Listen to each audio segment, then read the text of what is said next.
1979 से बहुत तब्दील होता चला रहा है। एक रिलीजियस मिलिटेंसी हमने पाकिस्तान के हक में यहाँ इंट्रोड्यूस की सोवियट्स को निकालने के लिए। ठीक है। हम मुजाहिदीन लाए पूरी दुनिया से, हमने तालिबान को ट्रेन किया, उन्हें वेपन्स दिए, उनको अंदर भेजा। वो हमारे हीरो थे। ठीक है। ये जो हक्कानी है, हीरो है हमारा जी। ठीक है। 80s का हीरो है। बिल्कुल। ओसामा बिन लादेन हमारा हीरो था। CIA का भी था शायद। यस, ये ज़वाहिरी हमारा हीरो था। तो माहौल, तो जैसा आपने इस वीडियो में देखा, जो फॉर्मर पाकिस्तानी जनरल परवेज़ मुशर्रफ और बाद में जाके वो पाकिस्तान के प्रेसिडेंट भी बनते हैं, किस तरीके से वो कहते हैं कि 1979 के अंदर जब सोवियत अफगान वॉर चल रही थी तो कैसे हमने पाकिस्तान को और आगे बढ़ाने के लिए और अपने पॉलिटिकल एजेंडा को कंप्लीट करने के लिए कैसे हमने मुजाहिदीन फाइटर्स का राइज किया। कैसे वो कहते हुए नजर आते हैं कि तालिबान तो हमारे हीरो हैं, हक्कानी तो हमारे हीरो हैं, ओसामा बिन लादेन तो हमारे हीरो रहे हुए हैं, ऐसा वो स्टेटमेंट देते हुए नजर आते हैं। और उसके बाद में उन्होंने कहा कि कैसे ये हीरो आज उनके लिए विलन बनते हुए जा रहे हैं, बट किस तरीके से इन्होंने इस्तेमाल किया है इन सारे लोगों का अपने पॉलिटिकल एजेंडा के लिए, अपने पॉलिटिकल पर्पसेस के लिए। और मैं आगे आपको बताऊंगा कि किस तरीके से पाकिस्तान जो है टेररिस्ट को मैन्युफैक्चर करता हुआ नजर आया है। हमें पता है कि वो सेफ हेवंस देते हैं, हमें पता है कि टेररिस्ट ऑर्गेनाइजेशन वहां पे है, उनको फाइनेंसिंग दी जाती है, खाना दिया जाता है, आर्म्स दिए जाते हैं, एम्युनिशंस दिए जाते हैं, बट एक्चुअली में कैसे हुआ है वो केस स्टडीज में आपके लिए लेके आया हूं, जिससे आपको पता चलेगा कि ये सारी चीजें हो कैसे रही है। अब सबसे इंपॉर्टेंट बात यह है कि जिन्होंने इस तरीके से एक्सपोज किया पाकिस्तान का जो जिहादी गेम प्लान रहा है, आप टेंशन मत कीजिए, रेडिकलाइजेशन, जिहादी, सोवियत अफगान वॉर में सारी बताऊंगा, जो मेरे नए व्यूअर्स हैं उनको अच्छे से समझ में आ सके, और पुराने व्यूअर्स जो हैं वो ऑलरेडी जानते हैं कि मैं किसके बारे में बात करता हुआ नजर आता हूं। ऐसा ही सेम स्टेटमेंट अभी पाकिस्तान के जो प्रेजेंट डिफेंस मिनिस्टर हैं ख्वाजा आसिफ ने भी दिया जब वो स्काई न्यूज के साथ में बातचीत कर रहे थे। तो हम तो पिछले 3 दशकों से ये काम करते हुए आए हैं, और स्पेशली यूएस और वेस्टर्न नेशंस इंक्लूडिंग ब्रिटेन के कहने पे हमने हमेशा से ऐसे टेररिस्ट ग्रुप्स को पनाह दी है, उनको ट्रेन किया है, उनको आर्म्स प्रोवाइड किए हैं, उनको एमिनेशंस प्रोवाइड किए हैं, उनको जगह प्रोवाइड करी है, but we are also suffering from it right now. Otherwise Pakistan का रिकॉर्ड हमेशा अनइम्पेचेबल होता, मतलब आप दाग लगा ही नहीं सकते थे। और मैंने पहले भी आपको बताया था कि इतनी तो समझ होनी चाहिए आपके अंदर कि राइट डिसीजन क्या है, रॉन्ग डिसीजन क्या है। कहीं ना कहीं आप ग्रीड में थे, आपके अंदर लालच था कि कैसे हम अच्छे से अच्छे रिश्ते बना सकें, जिससे हमें मिलिट्री वाइज एड मिले, इकोनॉमिक एड मिले, और जब चाहे हम इन टेररिस्ट का इस्तेमाल करते हुए या फिर जो टेररिस्ट ऑर्गेनाइजेशन इनका इस्तेमाल करते हुए इंडिया के खिलाफ एक्शंस ले सकें, या फिर इंडिया के खिलाफ ऐसे टेररिस्ट अटैक्स प्लान कर सके और उनको कंडक्ट भी करवाया जा सके, ऐसा ये कहते हुए पहले भी नजर आए हैं। अब आपको एक चीज समझनी पड़ेगी कि पाकिस्तान को हम जब स्टेट स्पॉन्सर्ड टेररिज्म कहते हैं कि एक ऐसा स्टेट जो कि टेररिज्म को स्पॉन्सर करता हुआ नजर आता है, चाहे वो प्लानिंग के फॉर्म में हो, चाहे बैकिंग के फॉर्म में हो, चाहे ऐसे इंसिडेंट्स को अटैक करवाने के फॉर्म में हो, या फिर टेररिस्ट को शेल्टर देने के फॉर्म में हो, किसी भी फॉर्म में बात करें, इसलिए हम स्टेट स्पॉन्सर्ड टेररिज्म कहते हैं। और ये इनकी विदेश नीति का सबसे इंपॉर्टेंट हिस्सा है। क्या बात है, क्या नेशन है जिसकी विदेश नीति का सबसे बड़ा हिस्सा क्या है? State sponsored terrorism. अब आप कहानी समझिए, वो बहुत ज्यादा इंपॉर्टेंट है। अब जिस तरीके से पाकिस्तान के जो फॉर्मर जनरल हैं परवेज़ मुशर्रफ वो कह रहे हैं, जिस तरीके से पाकिस्तान के जो डिफेंस मिनिस्टर प्रेजेंट वो कह रहे हैं, और काफ़ी सारे ऐसे इनके ऑफिशियल्स ने बार बार ऐसा कमेंट किया है कि यस दे हैव एडमिटेड कि हमने टेररिज्म को सपोर्ट करते हुए नजर आए हैं। अब कैसे यूनाइटेड नेशन में हमने बैश किया है, स्लैम किया है इन्हीं कमेंट्स पे पाकिस्तान को, किस तरीके से वो एक फॉल्स प्रोपेगेंडा फैला रहे हैं इंडिया के खिलाफ, और साथ साथ मैं बताऊंगा कि कैसे ये टेररिस्ट को मैन्युफैक्चर करते हैं। और आज से हम पाकिस्तान को टेरर फैक्ट्री बुलाना शुरू करेंगे। तो आप कमेंट सेक्शन में जरूर बताइएगा और लिखिएगा कि Pakistan is equal to terror factory, because पूरी दुनिया को पता चलना चाहिए कि किस तरीके से काम हो रहा है। अब आपको एक चीज समझनी पड़ेगी, ठीक है, वैसे तो पार्टीशन के बाद से ही इंडिया और पाकिस्तान के रिश्ते कभी अच्छे नहीं रहे हैं, लेकिन धीरे धीरे रिश्ते अच्छे हो रहे थे, ट्रेड हो रही थी, वार्तालाप हो रहे थे, स्पोर्ट्स मैचेस हो रहे थे, डेलीगेशन जा रहे थे, इंडस वाटर ट्रीटी सस्पेंड नहीं की गई थी, सब कुछ एटलीस्ट ठीक ठाक था, अबव एवरेज लेवल की आप बात कर सकते हो। बट शुरुआत जो है, जो पाकिस्तान में तालिबान का इमरजेंस होता है, या पाकिस्तान कैसे अलकायदा का राइज देखने को मिलता है, तालिबान का राइज देखने को मिलता है, हक्कानी नेटवर्क का राइज मिलता है, ये सारे टेररिस्ट ऑर्गेनाइजेशंस हैं। तो 1979 के अंदर होती है सोवियत अफगान वॉर। अब आप समझिए ब्रीफली 1979 के अंदर होता क्या है कि एक कू होता है जिसे सौर रिवॉल्यूशन के तहत एक मिलिट्री कू कराया जाता है, जहां पे कम्युनिस्ट रिजीम आती है। अब ये जो कम्युनिस्ट रिजीम है या जो कम्युनिस्ट गवर्नमेंट है, ये प्रो रशियन है। अब आपको भी पता है कि जब वर्ल्ड वॉर 2 खत्म होती है तो वर्ल्ड हो जाता है बाइपोलर, यानी कि बाइपोलर मतलब कि दो ऐसी पावर्स होती हैं जिनके पास में सबसे ज्यादा पावर होती है, या फिर दो गुटों में पूरा आपका बोल सकते हो ग्लोबल मैप बटा हुआ होता है। एक तरफ सबसे ज्यादा पावर होती है यूएसए के पास में, दूसरी होती है यूएसएसआर के पास में। अब यूएसए चाहता है कि मैं यूएसएसआर को कैसे काउंटर करूं, और यूएसएसआर चाहता है कि मैं यूएसए को कैसे काउंटर करूं। तो उस टाइम पे होता क्या है कि अफगानिस्तान के अंदर प्रो कम्युनिस्ट गवर्नमेंट आती है या कि प्रो रशियन गवर्नमेंट आती है, और अफगानिस्तान की बॉर्डर भी लगती है रशिया के साथ में। तो ये बहुत इंपॉर्टेंट हो जाता है कि जो नेबरिंग नेशंस है, स्पेशली जिनके साथ में बॉर्डर है, वहां पे स्टेबिलिटी बनी रहे। अब कम्युनिस्ट गवर्नमेंट तो आ जाती है, राइट, और उसके जो रूलर होते हैं उस टाइम पे बहुत सपोर्टिव होते हैं, बट जिस तरीके से वो रूलर रिफॉर्म ला रहे होते हैं, फॉर एग्जांपल लैंड को डिस्ट्रीब्यूट कर दिया, वुमेन के राइट के बारे में बात की जा रही है, तो वहां पे जो लोग होते हैं, जो अफगान ट्राइबल्स होते हैं या अफगान लीडर्स होते हैं, वो इन रिफॉर्म से नाखुश रहते हैं। और फिर उसके बाद में काफी सारे ऐसे लोग अलग अलग रीजन से, इराक से, सीरिया से आके एक मुजाहिदीन, यानी जिन्हें हम मुजाहिदीन फाइटर्स कहते हैं। मुजाहिदीन कौन लोग होते हैं? मुजाहिदीन वो लोग होते हैं जो इस्लाम के लिए फाइट करते हैं, और किसके नाम में? जिहाद के नाम पे। जिहाद क्या है? एक होली वॉर है, समझना चाहिए। मुजाहिदीन जो कि इस्लाम के लिए फाइट करते हैं और वो एक होली वॉर लड़ते हैं, उससे कहते हैं हम जिहाद। और जिहाद में जो ये फाइटर्स लड़ रहे हैं उन्हें हम कहते हैं जिहादिस्ट ग्रुप्स, या फिर आप कह सकते हो मुजाहिदीन फाइटर्स। अब ये जो है एक तरीके से मोर्चा खोल देते हैं प्रो रशियन गवर्नमेंट के खिलाफ पे। अब उसके बाद में वहां पे जो ऑलरेडी एक लीडर होते हैं नूर मोहम्मद, उनको हटा के हफीजुल्लाह अमीन जो है उनको हटा देते हैं और वो गद्दी संभाल लेते हैं। हालांकि वो भी होते हैं pro communist pro Russian, but वो बहुत ज्यादा ब्रूटल होते हैं, अनपॉपुलर होते हैं, और रशिया को कहीं ना कहीं डर लगता है कि ये वेस्ट के साथ में अलाइन कर सकते हैं। तो उस टाइम पे रशिया इन्वेड करता है, इनको हटाता है और एक लॉयल कम्युनिस्ट को सेटअप करता है जिसका नाम होता है बरकत कमरल, ऐसे कमरान बरकत कामरान को सेटअप किया जाता है। बट अफगान लीडर्स, ये मुजाहिदीन फाइटर्स इतने ज्यादा सप्रेस फील करते हैं जिस तरीके से रिफॉर्म लाते हैं, तो ये मुजाहिदीन जो है फाइट खड़ी कर देते हैं इनके सामने, राइट।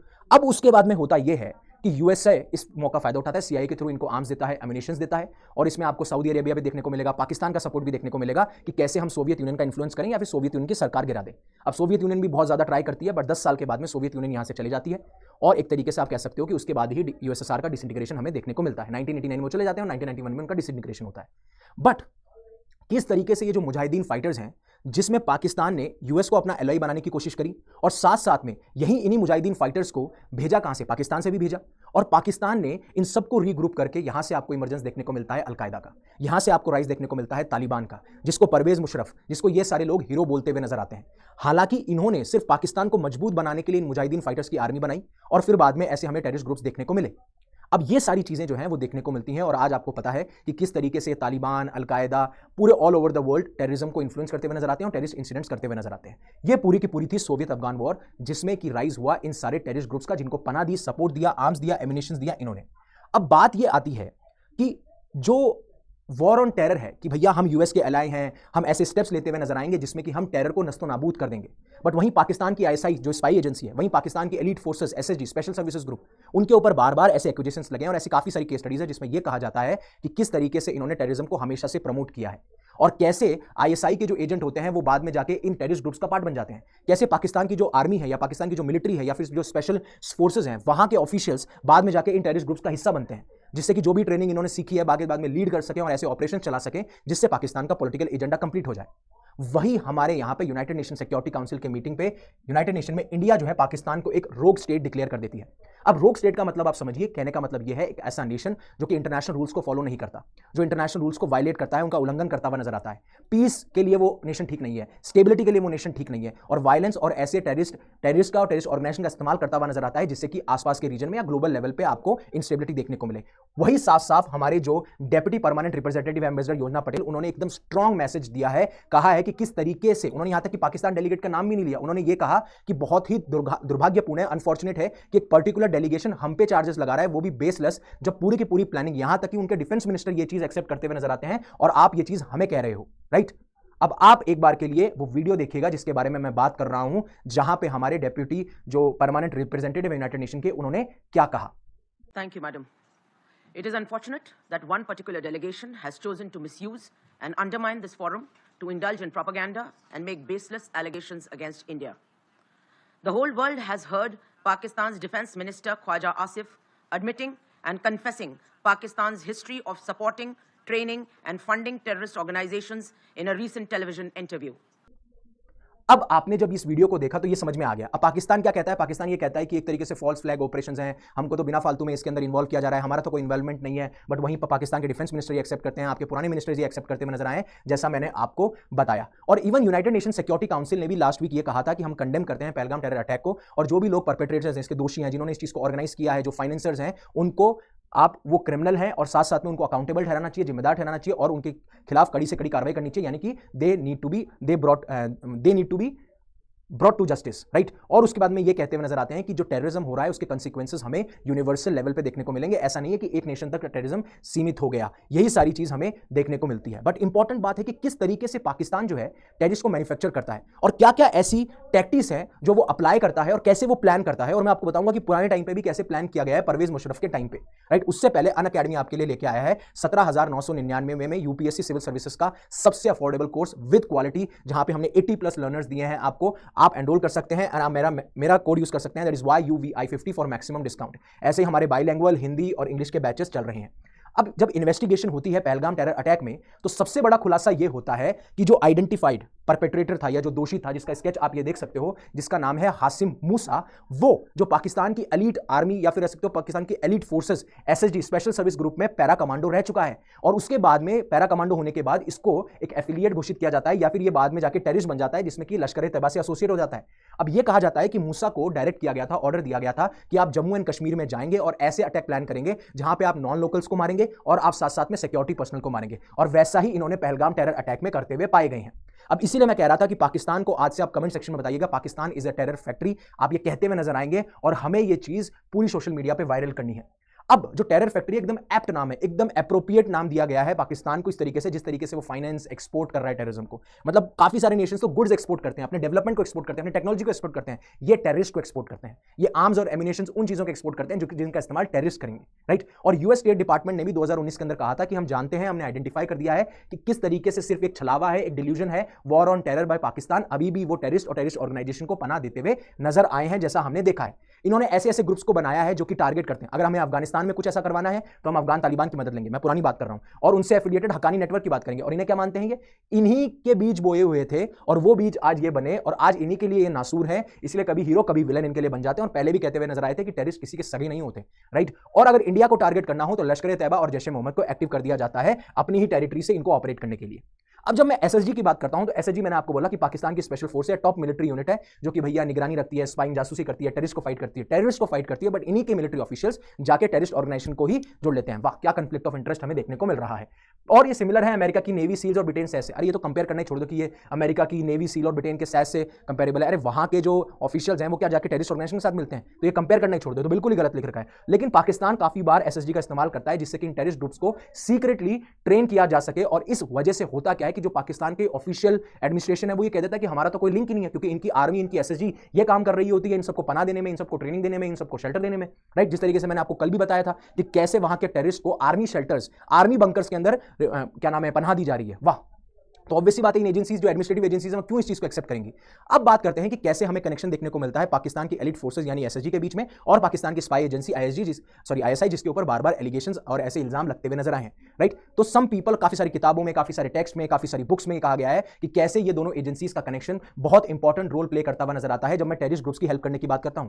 ऐसे ही एक इंसान था जिसका नाम था कर्नल सुल्तान अमीर तरार, जिसे कर्नल इमाम कहा जाता था, जो कि पहले एसएसजी के अंदर काम किया करते थे, उसके बाद में वो पाकिस्तान की स्पाई एजेंसी के अंदर। और एक घोस्ट वॉर्स बुक है, उसमें साफ साफ कहा जाता है कि किस तरीके से इन्होंने अफगान तालिबान वॉर में सोवियत यूनियन के खिलाफ कैसे अफगान तालिबान को हेल्प करी और बाद में इन्हीं लीडर्स को यह सपोर्ट करते हुए नजर आते हैं जिससे कि जम्मू कश्मीर में भेजा जा सके, वहां पे इंस्टेबिलिटी लाई जा सके। ऐसा ही इन्होंने अपनी एक और बुक में कहा है पाकिस्तान आर्मी में, जहां पे वो ये एडमिट करते हैं कि मैं ओसामा बिन लादेन से मिला था, मतलब वो इंसान जिसकी वजह से यूएस ने अफगानिस्तान में इन्वेड किया, जो कि रिस्पॉन्सिबल था 9/11 अटैक का। उससे तो इनके पाकिस्तान के जो ये एसएसजी ऑफिशियल हैं, फिर उसके बाद में आईएसआई ऑफिशियल हैं, वो मिलते हुए नजर आते हैं। अनदर की फिगर है लेफ्टिनेंट जनरल हामिद गुल, जिन्होंने 1987 से 1989 आईएसआई को रूल किया। हालांकि ये एसएसजी से नहीं थे, आप इनको देख सकते हो, हालांकि ये एसएसजी से नहीं थे, बट इन्होंने ओपनली सपोर्ट किया है ओसामा बिन लादेन को और बार बार यूएस के अगेंस्ट बोलते हुए नजर आए। फिर भी आप देखिए कि यूएस से मिलिट्री और इकोनॉमी एड लेते रहे, तालिबान को सपोर्ट करते रहे, ओसामा बिन लादेन को अपनी जगह देते रहे, और आपको पता ही है कि किस तरीके से ये एंटी इंडिया और जिहादिस्ट ग्रुप जो है वो उनके लिए इनको ट्रेन करते रहे, उनको सपोर्ट करते रहे। अब हामिद गुल जो है बहुत इंपॉर्टेंट प्लेयर है जब मैं बात करता हूं पाकिस्तान की प्रॉक्सी वॉर्स के बीच में। अब एक तरीके से जिस तरीके से पाकिस्तान सपोर्ट देता हुआ नजर आता था उन मिलिटेंट ग्रुप्स को जम्मू एंड कश्मीर में एक्टिव थे। अब हुआ क्या कि 1989 में जब सोवियत अफगान वॉर फिनिश हो गई तो वहां के जो मिलिटेंट्स थे, वहां के जो मुजाहिदीन थे, वहां के जो जिहादिस्ट थे, उनको उन्होंने जम्मू कश्मीर रिडायरेक्ट कर दिया कि भैया जाओ, अब आपको वायलेंस जो है वो इस रीजन में फैलानी है, हम आपको पैसा देंगे, हम आपको वेपन्स देंगे, आपको उस चीज की टेंशन करने की जरूरत नहीं है। और इन्हीं को कई बार मास्टरमाइंड माना जाता है किस तरीके से पाकिस्तान टेरर ग्रुप्स का इस्तेमाल करता है। पहले इंडिया के खिलाफ पंजाब में किया गया, फिर उसके बाद में कश्मीर में किया गया। इन्हें लश्कर ए तैयबा का गॉड फादर भी कहा जाता है। और आपको पता है लश्कर ए तैयबा जो कि रिस्पॉन्सिबल था 2008 के मुंबई टेरर अटैक के लिए, और इनकी काफी सारी फोटोज जो हैं वो हफीज सैयद जो कि बहुत बड़ा मास्टरमाइंड था, हैंडलर था 2008 के पीछे, उनके साथ में भी पाई गई है, जैसा कि आप देख सकते हो। और इनका बहुत सारा इन्फ्लुएंस रहा करता था और काफी सारी इन्हीं के राइटिंग्स में देखने को मिलता है कि काफी ऐसे मिलिटेंट्स जिनको कंट्रोल करना बहुत मुश्किल था वो इनकी रेस्पेक्ट करते थे, वो इनको फॉलो करते थे, और कई बार इन्होंने इसे स्टेज जो है हाफिज सईद के साथ में भी किया है। अब आईएसआई ऑफिसर्स और टेरर लिंक्स की जब मैं बात करूं तो एक पॉइंट पे यूनाइटेड स्टेट्स ने हामिद गुल और ऐसे 3 फॉर्मर आईएसआई ऑफिसर को मैं ये कहा था कि यूनाइटेड नेशंस से रिक्वेस्ट की थी यूनाइटेड स्टेट्स से कि आप इनको इंटरनेशनल टेररिस्ट डिक्लेयर कर दो, बट चाइना ने इस चीज को ब्लॉक कर दिया, इनको ग्लोबल पनिशमेंट से बचा लिया।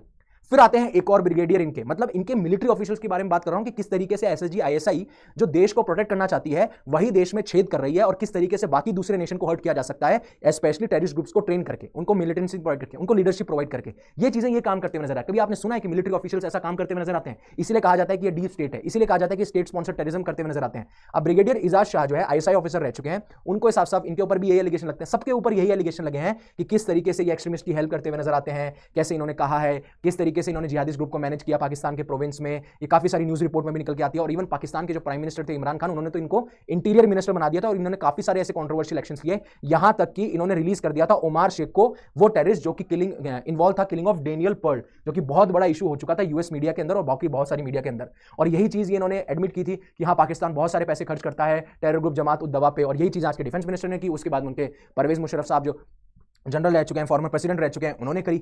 और इसी तरीके से इनके ऊपर बहुत सारी चीजें और एलिगेशंस लगाए जाते हैं और इनको यह भी कहा जाता है कि इन्होंने ही ओसामा बिन लादेन को आईएसआई के सेफ हाउसेस में अबुटाबाद में जो जगह है उनमें इन्होंने ही हेल्प करी थी। बताइए, इन्होंने हेल्प करी थी उस इंसान की जिसने 9/11 टेरर अटैक किया, और एक तरफ यूएसए को कहता है कि हम तो वॉर ऑन टेरर है। अगर आपको ने ओसामा बिन लादेन को सेफ हाउस प्रोवाइड किया तो यूएसए को इंफॉर्मेशन दे देते, आप बच जाते, लेकिन आपने ऐसा नहीं किया। वहीं इंडिया के जो एक्सपर्ट है बी रमन, वो एक शॉकिंग चीज बताते हैं कि किस तरीके से जो परवेज जनरल मुशर्रफ हैं 1990 में एक टेरर ग्रुप चलाते थे जिसका नाम था हुजी। अब ये x SSG officer Ilyas Kashmiri के द्वारा चलाया जाता था, जहां पे कश्मीर के अंदर बीहिडिंग टैक्टिक्स यानी सर को धड़ से अलग करने वाली टैक्टिक्स को अपनाया जाता था। इसमें क्या किया जाता था, कश्मीर और इनके जो कश्मीरी जो इनके लोग हैं वो इंडियन सोल्जर्स को बीहिड करते थे और उनके सर प्रेजेंट किए जाते थे इनके पास में, और उसके बाद में ये बहुत खुश होते थे और उनको बहुत ज्यादा इनाम देते थे। और मुशर्रफ ने साफ साफ ये एडमिट किया है कि काफी सारे मिलिटेंट्स को ट्रेन किया गया है और टेररिस्ट ओसामा बिन लादेन और हक्कानी इनके लिए हीरो निकल के आते हैं। और यही आप एसएसजी का डायरेक्ट रोल दे सकते हो, जैसे वो कारगिल वॉर हो जिसमें एसएसजी सोल्जर जो है वो टेररिस्ट के तौर पे इन्फिल्ट्रेट करते हैं एलओसी के अंदर। 26/11 का मुंबई अटैक हो तो एफबीआई ने ये पता लगाया था कि जो काफी सारे ट्रेनर्स थे, जो अटैकर्स थे या फिर जो टेररिस्ट थे, वो कमांडोज की तरह ट्रेन किए गए। पठानकोट एयरबेस में भी हमें ये चीज देखने को मिलती है, सेम 1965 वॉर में भी हमें ये चीज देखने को मिलती है। तो ये जो डेडली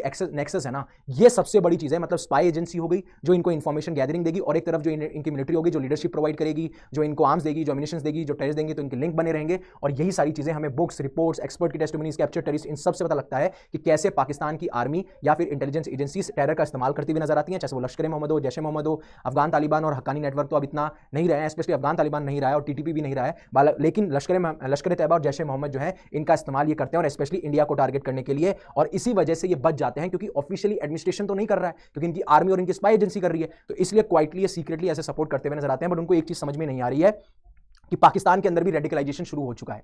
यानी कि जब मैं बात करता हूं कि मुजाहिदीन जो इस्लाम के लिए फाइट कर रहे हैं, और वो किस लिए फाइट कर रहे हैं, एक होली वॉर चल रही है जिसे हम जिहाद कहते हैं, उसके अंदर जो पार्टिसिपेट कर रहे हैं वो जिहादिस्ट हैं, लेकिन इसकी वजह से हो रहा है रेडिकलाइजेशन। यानी कि ऐसे लोग जो इस थिंकिंग में बिलीव करते हैं वो अब ये सोचते हैं कि अगर इस चीज को हमें पाना है, अगर हमें इस्लाम को अचीव करना है, इस्लाम के लिए लड़ना है, तो हमें ऐसी टैक्टिक्स अपनानी पड़ेंगी जिसमें हम वायलेंस का इस्तेमाल कर सके। और उसी एक्सट्रीम थिंकिंग को जब बैक किया जाता है वायलेंस के साथ में, तो हम उसे कहते हैं कि रेडिकलाइजेशन शुरू हो चुका है। और इसी वजह से आपको पाकिस्तान के अंदर अब सारे टेरर अटैक्स देखने को मिलते हैं। वहीं पर पाकिस्तान, जैसा मैंने आपको पहले भी बताया कि उनके जो ऑफिशियल्स थे, मिलिट्री ऑफिशियल्स, वो भी ये कहते थे कि पाकिस्तान को हमें पता चल गया था कि इंटरनेशनली हमें सपोर्ट नहीं मिलेगा, और इसी वजह से अभी पाकिस्तान डिप्लोमेटिकली आइसोलेटेड है और अब अपने आप को एक रीजनल पावर दिखाने के लिए, क्योंकि जिस तरीके से इन्होंने सोवियत अफगान वॉर में मुजाहिदीन फाइटर्स का इन्वॉल्वमेंट लेकर आए, फिर उसके बाद में 2001 के अंदर तालिबान फाइटर्स का इन्वॉल्वमेंट लेकर आए, तो हमेशा से ये दिखाना चाहते थे कि वी आर अ की इंपॉर्टेंट रीजनल प्लेयर और आप हमको इग्नोर नहीं कर सकते। बट जब से इंडिया का राइज हुआ है तो आप देखेंगे कि यूएस ने दरकिनार कर लिया है, मिडिल ईस्ट भी बार बार थक चुका है। जैसा मैंने आपको पहले लेक्चर्स में बताया, मिडिल ईस्ट ने काफी बार इनको लोन दिया, बेल आउट करने की कोशिश करी, बट पाकिस्तान में कोई चेंज देखने को नहीं मिलता। यूएस ने इतनी बार कोशिश करी पाकिस्तान के साथ अच्छे रिश्ते बनाने के लिए, बट पाकिस्तान का दोगलापन हमेशा से एक्सपोज हो जाता है। इंडिया को तो हमेशा से ही पता है, नेबरिंग नेशंस भी जानते हैं कि यार पाकिस्तान जब खुद अंदर से खोखला है तो हमें कैसे हेल्प करेगा। अब चाइना इसलिए उसको हेल्प कर रहा है क्योंकि उससे पता है कि किस तरीके से हम इंडिया की ग्रोथ को रोक सकते हैं, और इसी वजह से हमें ग्लोबल लेवल पे कॉन्ट्राडिक्शन देखने को मिलता है, जहां पे पाकिस्तान एक तरफ कहता है कि हम तो वॉर ऑन टेरर कर रहे हैं, हम टेरर को नेस्तनाबूद कर देंगे, बट आप उनकी हिस्ट्री उठा के देखोगे, प्रेजेंट कंटेक्स्ट उठा के देखोगे, जिस तरीके से टेररिस्ट अटैक होते हैं उनको उठा के देखोगे, तो आपको पता लगेगा कि पाकिस्तान ही एक्चुअल एक जगह है जहां से ये टेररिज्म निकलता है, एक ऐसी फैक्ट्री है जहां से मैन्युफैक्चर किए जाते हैं टेररिस्ट को, और फिर जाके टेररिस्ट ग्रुप जब बनाते हैं तो पूरे के पूरे रीजन को, पूरे के पूरे वर्ल्ड ऑर्डर को इनस्टेबल बनाते हुए नजर आते हैं। तो जो वॉर ऑन टेरर है वो एक तरीके से मिथ है, एक तरीके से इल्यूजन है, जब मैं बात करता हूं पाकिस्तान की साइड से। होपफुली आपको पूरा लेक्चर समझ में आया होगा, अच्छा लगा तो प्लीज लाइक कीजिए। और इसी तरीके से अनअकैडमी ने 80+ लर्नर्स दिए हैं, जो 1009 सिलेक्शन हुए हैं, उसमें 80 ऐसे लोग थे जो हमारे ऑनलाइन क्लासरूम प्रोग्राम का हिस्सा थे। इन्होंने इतने सारे घंटे बिताए हैं, इतने सारे टेस्ट हमारे साथ में देते हुए नजर आए हैं। Again thank you very much for giving me your precious time, because that is your important asset. So thank you very much for giving me your precious time. Stay safe, stay happy, शब खैर, and always remember one thing, be a spokesperson for India.